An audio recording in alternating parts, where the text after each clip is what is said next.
kayaknya kita pamit berdiri yuk, kita mau sama-sama muji Tuhan pagi ini yuk. Soalnya hawanya mendung-mendung gimana, jadi kayaknya kita perlu semangat gitu kan.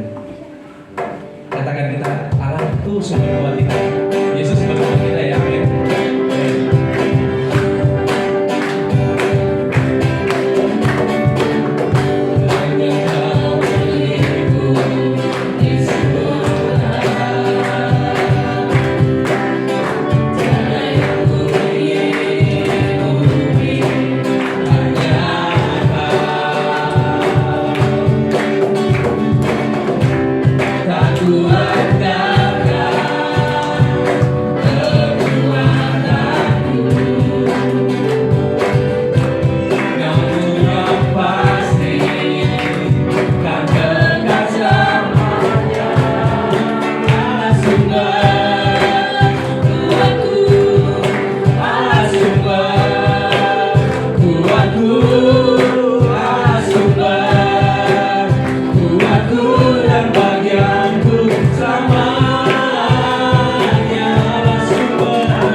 Oh Yesus yang mulia Tuhan. Dan pagi ini Tuhan kami mau datang Tuhan, menyembah kekudusan-Mu, menyembah kemuliaan-Mu Tuhan yang sungguh kuat atas hidup kami Bapa. Terima kasih Yesus. Terima kasih.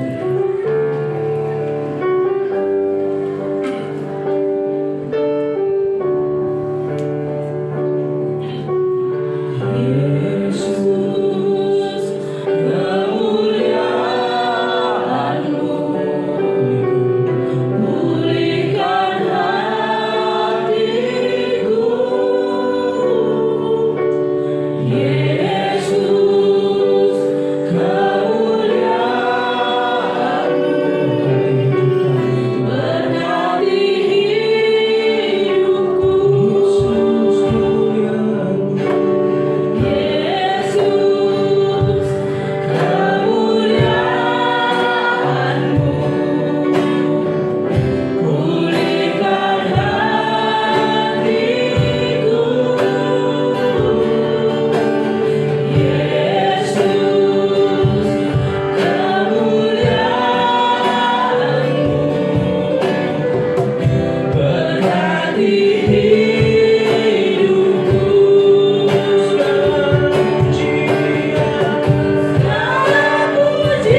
baik.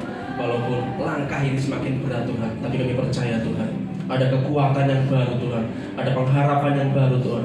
Bahkan kami siap, kami sanggup untuk melangkah masuk dalam rencana Tuhan sebelum Bapa. Kami bersyukur Tuhan untuk pagi ini Tuhan, dan kami percaya Tuhan, Engkau hadir dalam tengah kami Tuhan.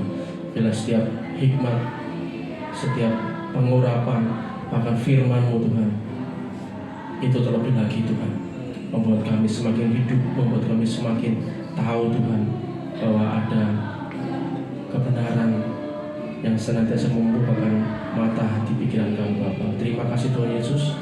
Kami siap Tuhan mendengar kebenaran firman Tuhan dalam nama Yesus. Amin.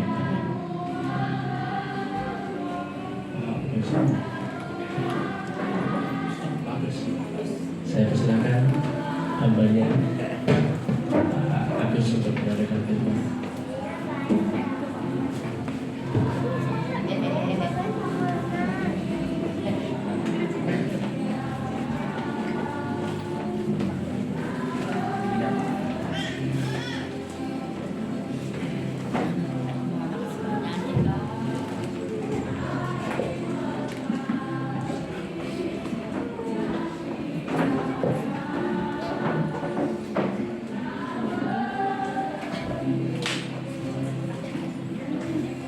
Ya, selamat pagi Bapak Ibu.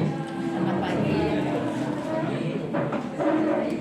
Ya, pagi hari ini izinkan saya untuk berbagi pengalaman apa yang keluarga saya sudah lalui dari hari-hari yang sudah kami lalui Bapak Ibu.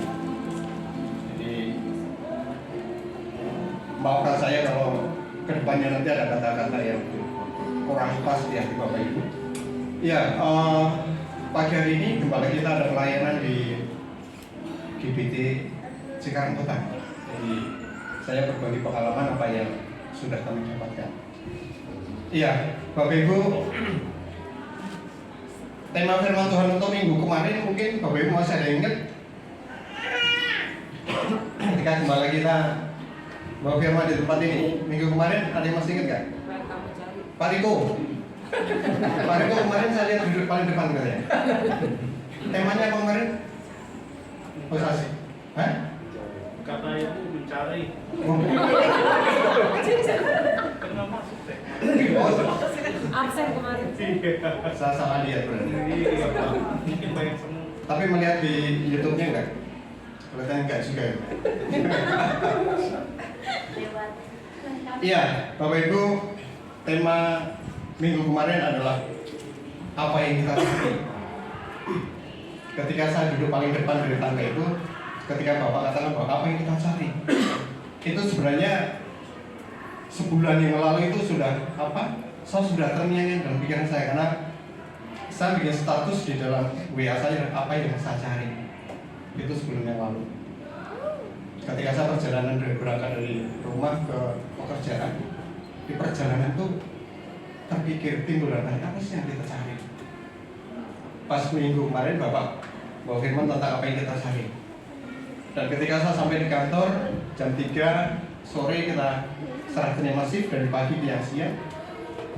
Saya nggak bicara tentang job desk, tentang tugas dan tanggung jawab di dalam tim kita. Tapi saya sampaikan apa yang kita cari dalam hidup ini. Kita nggak mungkin bahwa mencari segala sesuatu yang cuma kelihatan semu, mencari segala sesuatu yang kelihatan cuma sementara. Tetapi kemarin ketika Bapak sampaikan mencari segala sesuatu yang sampai tembus di dalam kerajaan surga. Jadi kita nggak cukup untuk kita kelihatan sibuk, kita nggak cukup kelihatan bahwa kita sudah pelayanan, kita nggak cukup kalau saya setiap minggu saya sudah ke gereja, saya sudah ambil bagian. Tetapi pertanyaannya apakah hidup kita itu menghidupi kebenaran itu? Itu jadi pertanyaan setiap kita. Waktu saya sampaikan sharing saya dengan tim waktu jam 3 sore saya bilang, saya ingat di dalam firman Tuhan, tetapi waktu saya gimana ya, saya nggak ketemu, saya cari-cari. Kamu tuh kelihatannya hidup tetapi mati. Ngeri gitu kan? Orang kenal kita bahwa kita tuh hidup, tapi kita mati.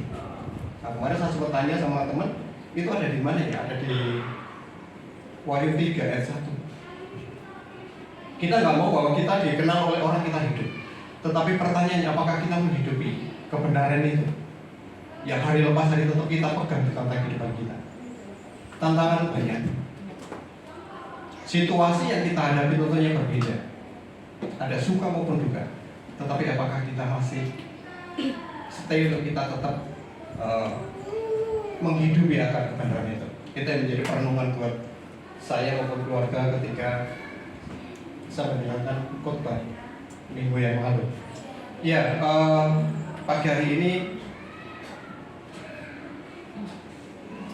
tema firman Tuhan atau sharing pagi ini adalah tentang apa yang kita dengar. Kalau minggu kemarin apa yang kita cari, sekarang apa yang kita dengar. Ya, Bapak Ibu,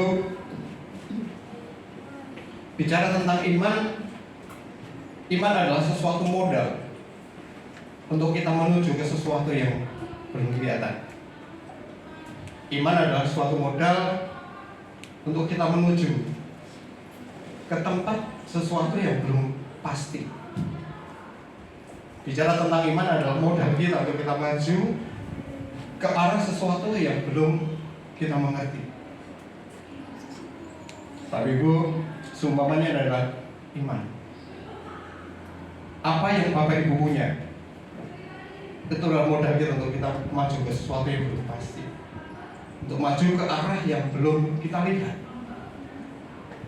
Kadang ada pertanyaan, kenapa kita berani maju ke sesuatu yang belum pasti, sesuatu yang belum pernah kita mengerti, ke sesuatu yang belum pernah kita lihat? Jawabannya adalah karena saya punya ini. Kembali bahwa iman adalah modal kita untuk kita maju ke arah yang belum kita lihat, belum pernah kita mengerti, belum pernah kita tahu.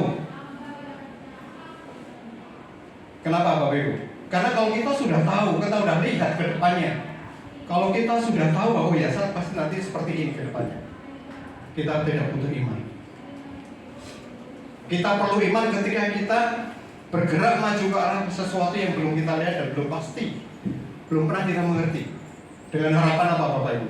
Apa yang belum pernah kita lihat, itu kita akan lihat suatu titik nanti. Apa yang belum pasti, kita akan merasakan kepastian itu ke depannya nanti. Apa yang belum pernah kita mengerti, iman itu yang membawa kita untuk kita mengerti di kemudian hari. Iya, Bapak Ibu, kita akan lihat di dalam Roma 10 ayat 17.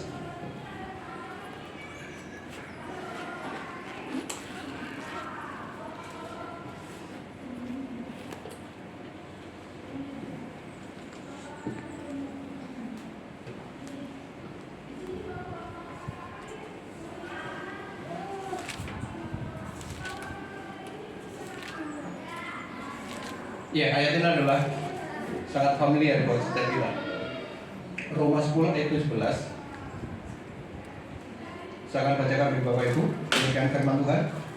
Jadi, iman timbul dari pendengaran, dan pendengaran oleh firman Kristus. Bapak Ibu, kalimat ini ada satu kalimat yang diulang 2 kali, yaitu pendengaran. Saya pernah sampaikan di tempat ini bahwa setiap kita membaca firman Tuhan, ada kata-kata atau kalimat yang diulang-ulang. Berarti ada sesuatu yang urgent dari kalimat itu Bapak Ibu.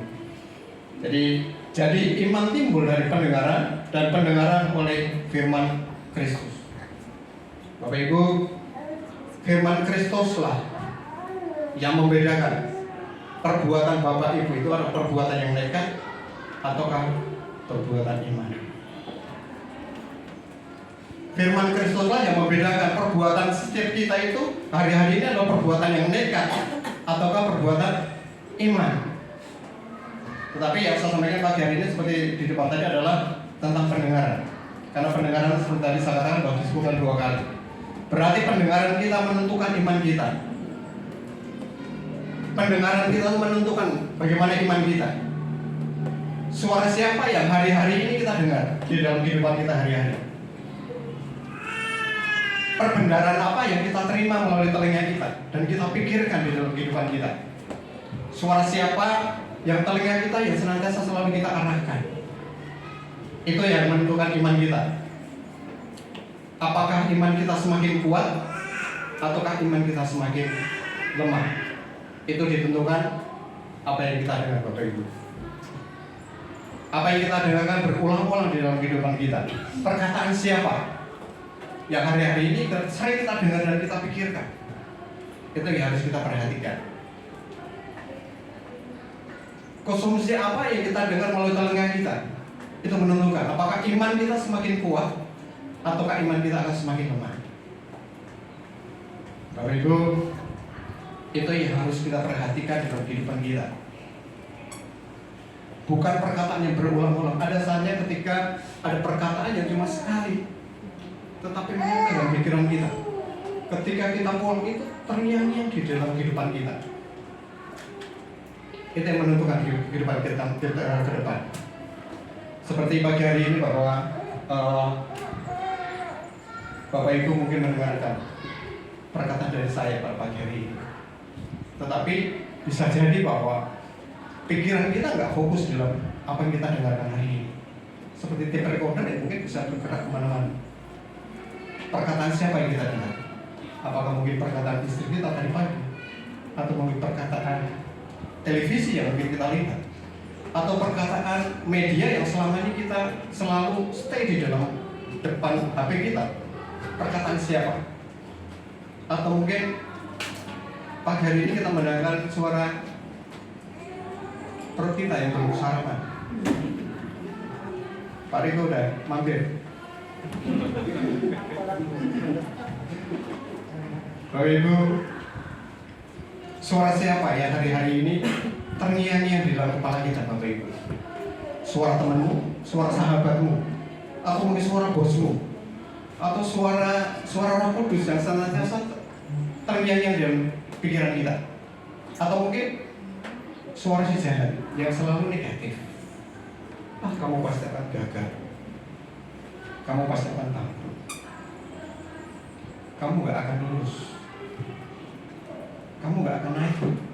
Tunggu mujizat aja lah, kamu pasti akan lulus. Kamu gak akan menang. Suamimu akan tinggalkan kamu. Dan lain sebagainya, Bapak Ibu. Apakah suara itu yang senantiasa mendominasi dalam pikiran kita? Suara siapa yang terngiang-ngiang dalam pikiran kita? Kita harus perhatikan, karena kita tahu akibatnya bahwa iman kita akan semakin kuat atau semakin lemah ditentukan apa yang kita dengar. Kita akan coba belajar dari Markus 5.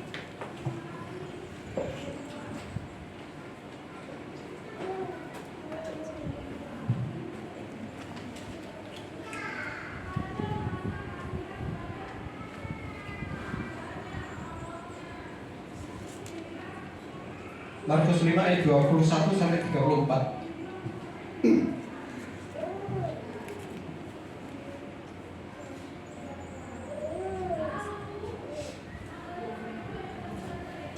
Ya, saya akan baca bagi Bapak Ibu. Markus 5 ayat 21 sampai 34 bagian firman Tuhan.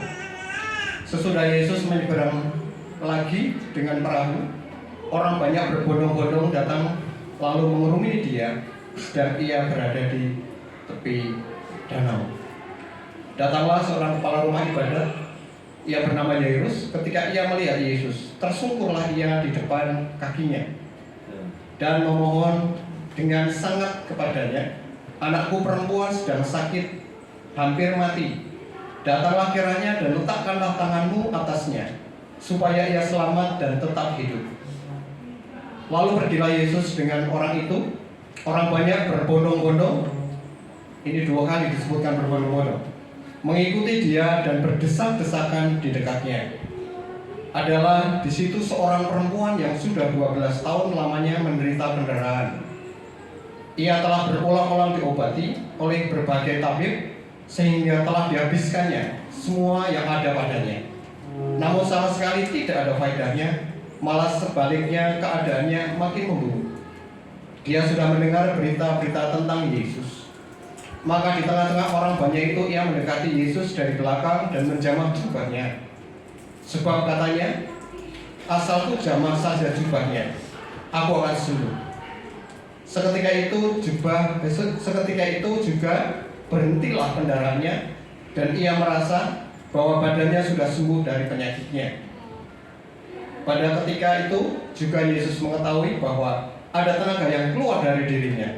Lalu ia berpaling di tengah orang banyak dan bertanya, siapa yang menjamah jubahku? Murid-muridnya menjawab, engkau melihat bagaimana orang-orang ini berdesak-desakan pada dekatmu, dan engkau bertanya, siapa menjamah aku? Lalu ia memandang sekelilingnya untuk melihat siapa yang telah melakukan hal itu. Perempuan itu yang menjadi takut dan gemetar ketika mengetahui apa yang telah terjadi atas dirinya, tampil dan tersungkur di depan Yesus dan dengan tulus memberitahukan segala sesuatu kepadanya. Maka katanya kepada perempuan itu, hai anakku, imanmu telah menyelamatkan engkau. Pergilah dengan selamat dan sembuhlah dari penyakitmu. Amin. Bapak Ibu, suatu cerita yang ini saya sering dengar, saya sering baca. Tetapi ketika saya membaca ulang, saya pasti dapat pelajaran yang baru dari cerita ini. Suatu cerita yang luar biasa. Di sini disebutkan banyak orang yang berbondong-bondong, disebutkan sampai 2 kali mengikuti Yesus, bahkan berdesak-desakan. Kalau kita bisa membayangkan ketika kita ada bersama-sama dengan rombongan itu, seperti apa? Saya yakin bahwa rombongan itu sebagian besar orang laki-laki. Dan di dalam cerita ini disebutkan Tuhan Yesus menyanggupi undangan Jairus untuk berdoa untuk datang ke rumahnya, untuk menyembuhkan anaknya yang sakit, yang hampir mati. Betul? Saat Jairus menunggu Yesus datang ke rumahnya untuk berdoa, untuk minta mujizat untuk anaknya, ada cerita lain. Ada seorang wanita yang sakit pendarahan selama 12 tahun. Ada 2 cerita yang bertolak belakang. Yang pertama adalah menunggu mujizat untuk datang, yaitu Jairus. Yang kedua adalah wanita yang dia menghampiri mujizat itu. Tentunya sangat beda. 2 hal yang sama sekali berbeda. Jairus menunggu Yesus datang agar mujizat terjadi. Tetapi wanita yang sakit pendarahan itu, yang 12 tahun itu, dia pergi, dia menjemput itu mujizat. Betul? Sampai dalam cerita ini dikatakan bahwa perempuan ini yang sakit pendarahan itu masih dalam kondisi sakit. Karena dalam cerita ini dikatakan sembuh itu ketika menjamah jubah Tuhan Yesus. Saya tidak tahu bahwa berapa lama perjuangan seorang wanita yang sakit pendarahan untuk sampai kepada jubah Tuhan Yesus. Karena dalam kondisi lemah. Seperti tadi saya katakan bahwa berbondong-bondong yang mengikuti Tuhan Yesus. Tetapi wanita ini menghampiri mujizat itu tanpa dia menghiraukan sulitnya bagaimana untuk dia bisa datang kepada Tuhan Yesus. Pertanyaannya pada pagi hari ini, apa yang menyebabkan wanita itu mau melakukan hal itu? Atau kenapa sih wanita yang sakit pendarahan itu mau melakukan untuk dia datang kepada Tuhan? Apa yang menyebabkan Bapak Ibu? Karena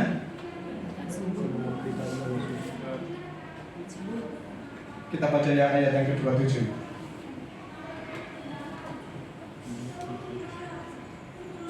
Ayat yang ke-27 dikatakan, dia sudah mendengar berita-berita tentang Yesus, maka di tengah-tengah orang banyak itu ia mendekati Yesus dari belakang dan menjamah jubahnya. Bapak Ibu, berarti wanita ini pernah mendengar bahwa Yesus sanggup memberikan mujizat. Wanita itu pernah mendengar bahwa Tuhan Yesus itu sanggup untuk menyembuhkan. Wanita itu pernah mendengar berita-berita tentang Yesus. Tetapi yang perlu kita lihat di dalam cerita ini, tidak disebutkan siapa yang memberitakan tentang Tuhan Yesus pada wanita ini. Tidak disebutkan namanya, siapa sih yang memberitakan Tuhan Yesus pada wanita ini. Tetapi maukah setiap Bapak Ibu maupun saya percaya bahwa sekalipun orang yang memberitakan tentang Yesus pada wanita ini tidak disebutkan, tetapi dia turut ambil bagian sampai terjadi mujizat itu. Orang ini tidak dikenal, orang yang tidak disebutkan namanya, tetapi saya yakin bahwa orang ini turut ambil bagian sampai terjadi mukjizat yang terjadi pada wanita ini. Bapak Ibu, itu penting buat setiap kita untuk kita bersaksi pada orang. Penting buat setiap kita dimanapun kaki kita melangkah. Mau nggak untuk kita bersaksi untuk Tuhan? Siapa sih Yesus sebenarnya gitu kan? Siapa Yesus yang sesungguhnya yang selama ini kita kenal? Kita nggak tahu. Setiap kita bersaksi ketika kita memberitakan kabar baik, kita nggak pernah tahu siapa yang membutuhkan suatu saat nanti. Seperti wanita yang pendarahan, membutuhkan keselamatan, membutuhkan kesembuhan, membutuhkan pengharapan. Tapi bersyukur bahwa ada orang-orang yang memberitakan Tuhan Yesus pada wanita ini. Saya yakin bahwa ketika wanita itu nggak pernah mendengarkan berita tentang Yesus, ketika wanita itu melihat rombongan Tuhan Yesus lewat, mungkin mereka nggak akan, orang itu nggak mungkin akan menghampiri. Nggak mungkin wanita yang pendarahan itu dia akan datang untuk memutuskan untuk maju. Penting kembali lagi kepada kita, sejauh mana kekristenan kita. Apakah setiap langkah kehidupan kita menjadi saksinya Tuhan? Seperti yang saya bilang, kita nggak tahu suatu saat nanti siapa yang memerlukan Tuhan Yesus. Berapa minggu yang lalu, saya sering makan di tempat itu. Bisa seminggu, kadang sekali, kadang 2 kali. Tapi saya dengan istri saya nggak pernah nanti bicara tentang keselamatan. Kita kenal baik, kita sering guyon dengan pemilik restoran ini. Tapi hari Minggu yang lalu itu kita makan di situ. Yang punya pas dia duduk di depan, dia menyilahkan untuk duduk bersama dengan pemilik restoran ini. Kita ngobrol, makan di situ, sampai kita bicara tentang keselamatan. Kita bicara tentang siapa sih Tuhan Yesus itu sesungguhnya. Ada kali kita makan sampai hampir 1 jam. Kita bicara tentang keselamatan. Suatu titik ibu itu cuma bilang apa? Pak Bu, kalau ada orang yang membutuhkan apa-apa, tolong kontak saya. Selama ini kita bangun jembatan untuk kita bisa kenal dengan ibu itu cukup lama. Tetapi suatu titik Tuhan izinkan kita bisa menyaksikan siapa sih Tuhan Yesus itu. Jadi yang ayat 29 dikatakan bahwa seketika itu juga berhentilah pendarahan dan ia merasa bahwa badannya sudah sembuh dari penyakitnya. Jadi cerita ini adalah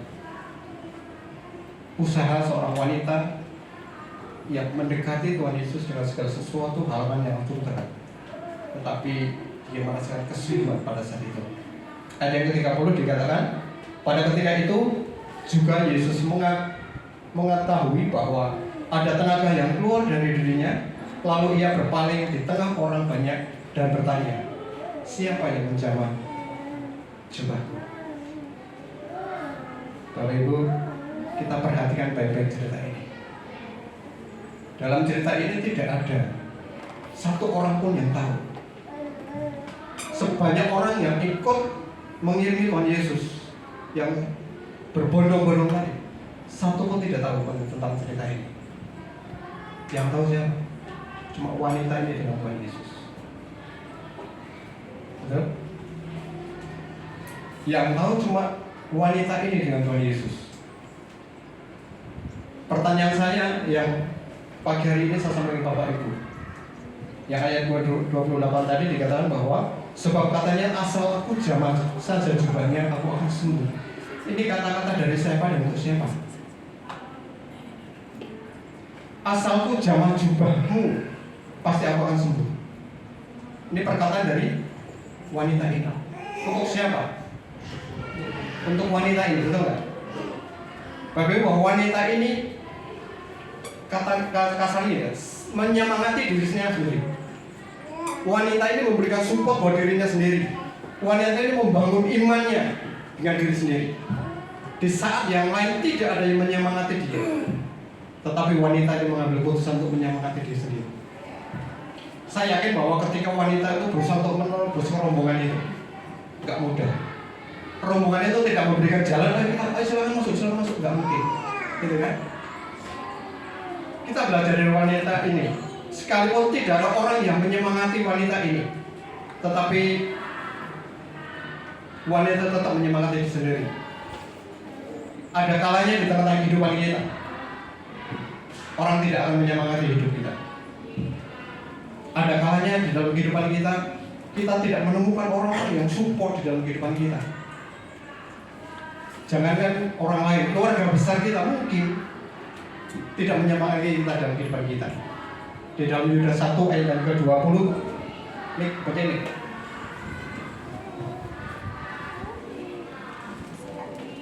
Yudas 1 ayat 20. Yudas 1 ayat 20. Akan tetapi kamu saudara-saudaraku yang kekasih, bangunlah dirimu sendiri di atas dasar imanmu yang paling suci dan berdoalah dalam Roh Kudus. Amin. Bangunlah dirimu sendiri di atas dasar yang paling suci. Wanita ini menyemangati dia sendiri, membangun imannya sendiri.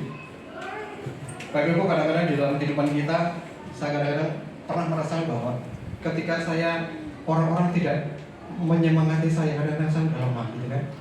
Kadang-kadang kita bergantung dengan orang-orang sekitar kita, bergantung dengan keluarga besar kita untuk menyemangati kita. Kadang-kadang kita sudah kalah duluan, gitu kan? Wah, pasti saya kalah ya. Pasti gagal, gitu kan? Pasti saya tidak akan sembuh. Pasti saya nggak dapat pekerjaan.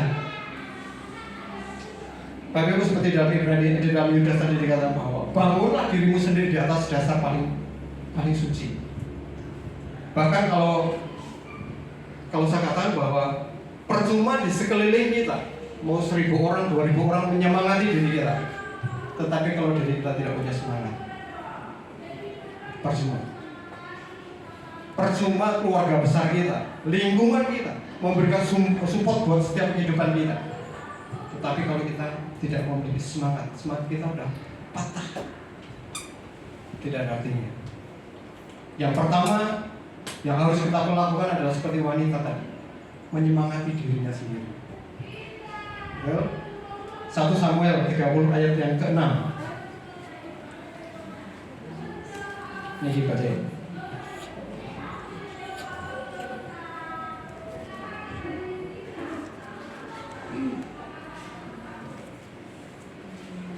1 Samuel 30 ayat 6.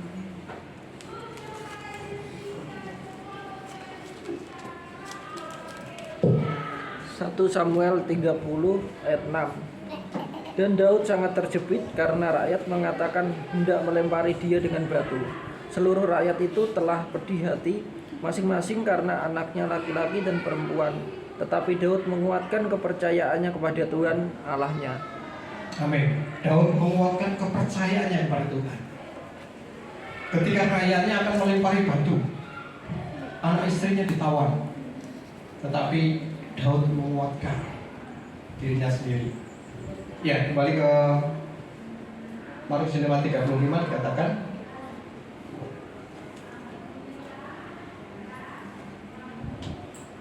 ketika Yesus masih berbicara, datanglah orang dari keluarga kepala rumah ibadah itu dan berkata, anakmu sudah mati.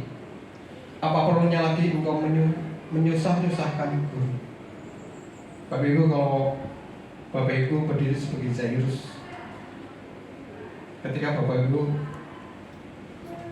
ada bersama-sama dengan rombongan Tuhan Yesus, mendengar seperti itu. Ketika Yesus masih berbicara, datanglah orang-orang dari keluarga kepala rumah ibadat itu dan berkata, anakmu sudah mati. Apa perlunya lagi engkau menyusah-nyusahkan guru? Bagaimana kalau Bapak Ibu ada di tengah-tengah itu? Kalau Bapak Ibu sebagai Jairus, bagaimana iman Bapak Ibu pada saat itu? Bagaimana pengharapan Bapak Ibu pada saat itu?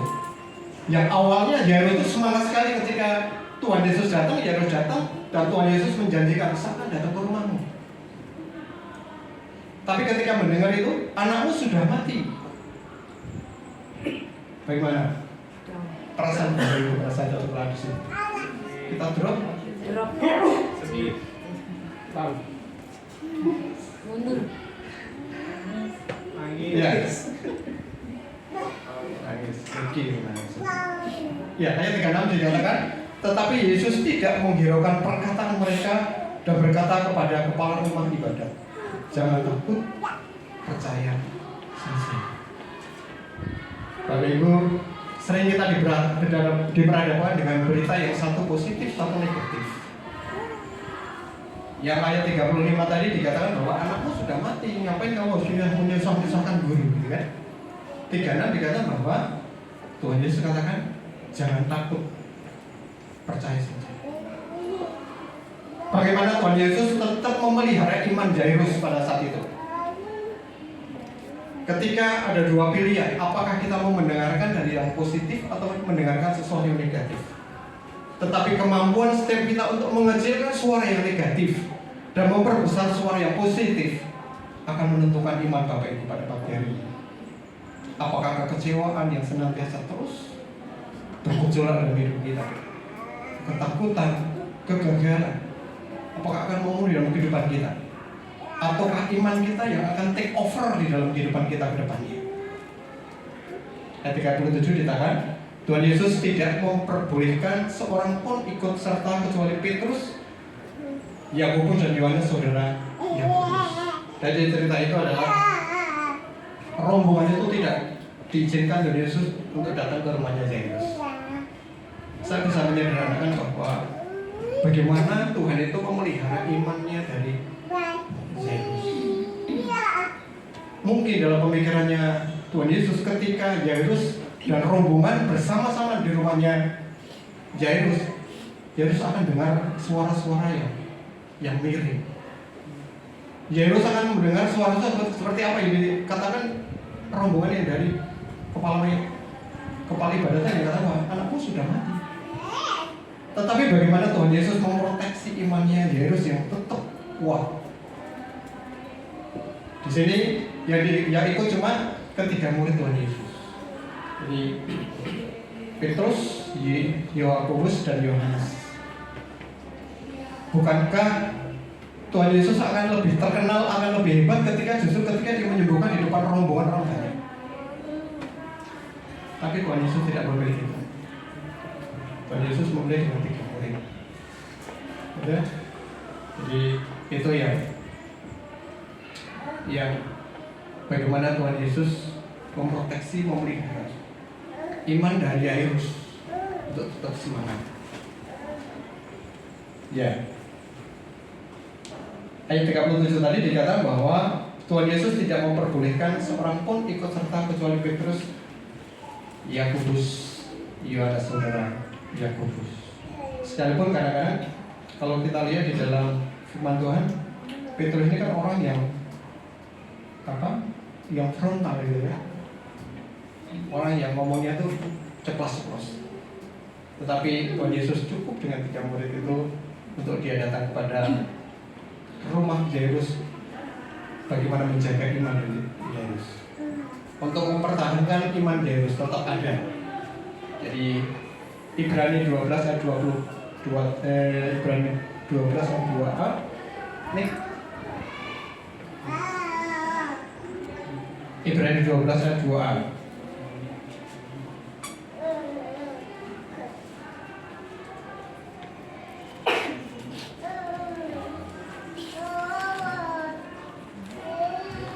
Ibrani 12 ayat 2a.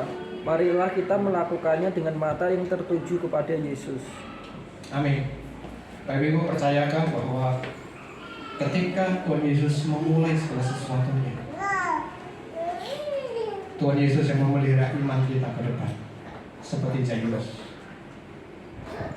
Ayat 38 dikatakan, mereka tiba di rumah kepala rumah ibadah dan di sana dilihatnya orang-orang ribut, menangis dan meratap dengan suara nyaring.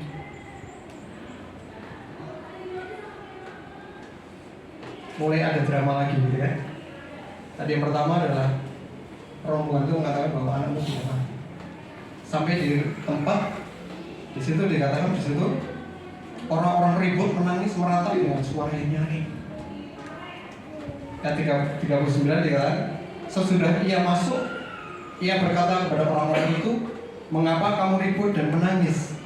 anak ini tidak mati tetapi tidur. Tetapi mereka mulai menertawakan dia, maka diusirnya. Semua orang itu lalu dibawanya ayah dan ibu anak itu, dan mereka yang bersama-sama dengan dia masuk ke kamar anak itu.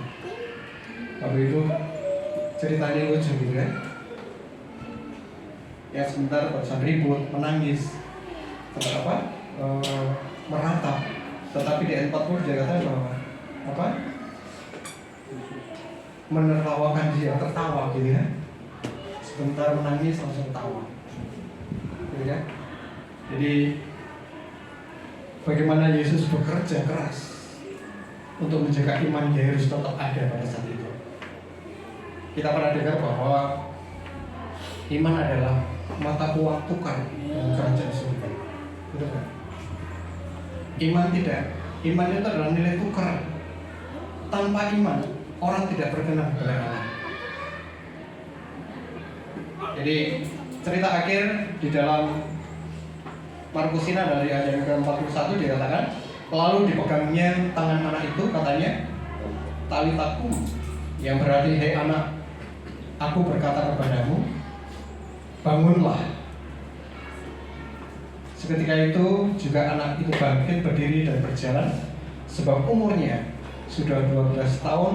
Semua orang yang hadir sangat takjub. Bapak Ibu, ini yang harus kita pelajari. Suara siapa yang harus kita dengar? Suara siapa yang hari-hari ini telinga kita condongkan? Itu adalah menentukan apakah iman kita akan semakin kuat ataukah iman kita semakin lemah. Banyak pelajaran yang kami alami di dalam kehidupan keluarga saya. Saya dengan istri saya itu, saya baru sekali saya lihat istri saya duduk sama mamanya di gereja, maksudnya kelihatan harmonis belakangnya anak-anak saya. Belum pernah ada. Keluarga saya adalah keluarga yang mungkin paling lama untuk berumah tangga. Saya sudah 31 tahun mengarungi rumah tangga. Tidak mudah untuk mempertahankan sebuah rumah tangga. Seperti ini, ya pagi hari ini sama-sama sabar. Suara siapa ya keluarga saya dengar? Sepanjang 31 tahun perjalanan hidup saya. Bukan berarti bahwa keluarga saya sudah sempurna, enggak. Sampai titik ini kami masih belajar. Tetapi saya terlalu kenyang, saya terlalu puas dengan apa yang kita dengar, yang kami dengar. Kami itu sudah terlalu puas dengan cacian, makian, hinaan. Kamu siapa? Kamu jadi apa? Kamu gak mungkin jadi. Kamu pasti akan gagal.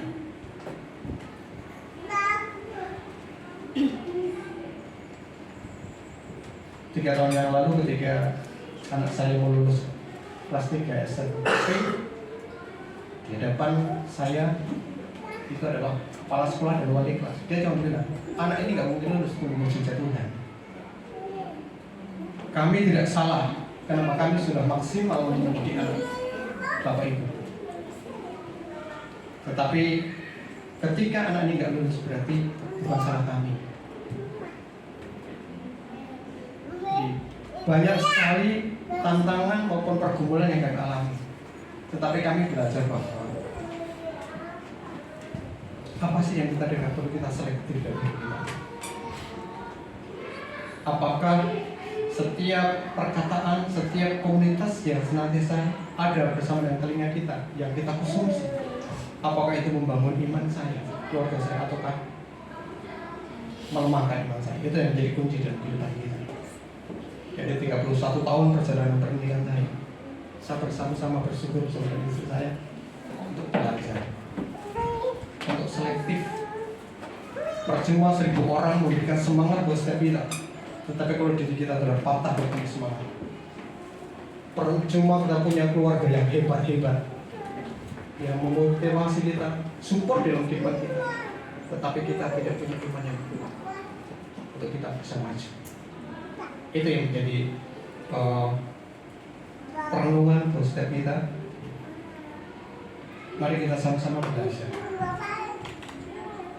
di dalam melanjutkan kehidupan ini. Saya selalu katakan dengan istri saya maupun anak-anak saya, kehidupan itu cuma sekali, tidak 2 kali. Penting untuk kita tangkap kehidupan yang Tuhan berikan dalam kehidupan kita, untuk kita menjadi pelaku-pelaku akan kebenaran itu. Karena seperti tadi waktu saya sampaikan, kita nggak cuma dikenal orang Kristen, tapi kita mati. Mari kita sama-sama belajar untuk boleh selektif dalam hidup kita. Pantang menyerah, pantang mundur, semangat ke depannya untuk kita bertahan menjadi pelaku-pelaku kebenaran. Iya, amin. Demikian untuk bagi pengalaman saya. Terima kasih untuk waktunya. Kita untuk pemain musik.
Kami bersyukur Tuhan buat kesempatan pagi hari ini kami boleh bersama-sama untuk sharing kebenaran firman Tuhan.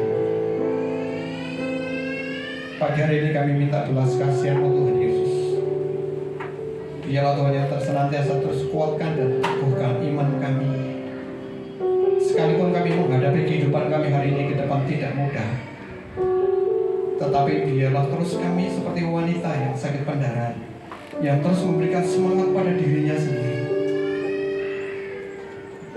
terus memberikan support buat diri sendiri, terus membangun imannya di atas batu karang yang teguh itu. Pagi hari ini biarlah Tuhan taruh di dalam hati kami Tuhan iman pengharapan yang kokoh di dalam kehidupan kami, sehingga apapun yang kami alami hari-hari ke depan, kami mau berjalan bersama dengan Tuhan. Terima kasih Bapak, menerangkan firman-Mu pagi hari ini di tengah-tengah kehidupan kami Tuhan Yesus. Dan Roh Kudus yang senantiasa terus mengembangkan ke depan. Terima kasih Bapak. Kami bersyukur segala puji hormat kemuliaan hanya bagi-Mu. Di dalam nama Tuhan Yesus Kristus yang mengucap semua doa. Haleluya. Amin. Mari kita bersama di dalam doa. Terima kasih Roh Kudus. Terima kasih Bapa untuk kebenaran dalam firman-Mu. Kami sudah mendengarkan firman-Mu Bapa. Biarlah bagian dari firman-Mu memperkuat iman kami di dalam kehidupan kami sehari-hari. Terima kasih Roh Kudus, Engkau akan hadir di tempat ini. Biarlah Tuhan kami serahkan kesehatan Bapak Ubaja, dan pada saat ini dalam keadaan sakit mata di sebelah kirinya, kami sama-sama berdoa. Biarlah Tuhan Engkau hadir, Engkau sempurnakan apapun yang dikerjakan oleh dokter, Engkau yang memberkati. Terima kasih Roh Kudus untuk semua jemaat yang ada di tempat ini sudah hadir mendengarkan firman-Mu. Begitu juga dengan pelayan-pelayan gereja ini. Biarlah Tuhan Engkau memberkatinya Tuhan, karena Engkau sudah terlebih dulu melayani kami. Biar kami dapat melayani-Mu, sehingga Engkau bisa tersenyum melihat kami. Terima kasih untuk setiap bangsa dan negara ini, Presiden Bapak Jokowi yang sudah memimpin negara ini. Biarlah Tuhan negara ini sudah dipimpinnya ini negara akan takut akan Tuhan. Terima kasih Tuhan Yesus untuk TNI Polri yang selalu menjaga negara ini Tuhan, karena mereka sungguh-sungguh menjaga dan menjauhkan dari segala penjahat. Tuhan, pagi hari ini kami akan meninggalkan tempat kami ini Bapa. Biarlah tempat ini kami ditinggalkan ini dan kami membawa berkat dari tempat ini ke rumah kami masing-masing. Terima kasih Tuhan Yesus. Haleluya.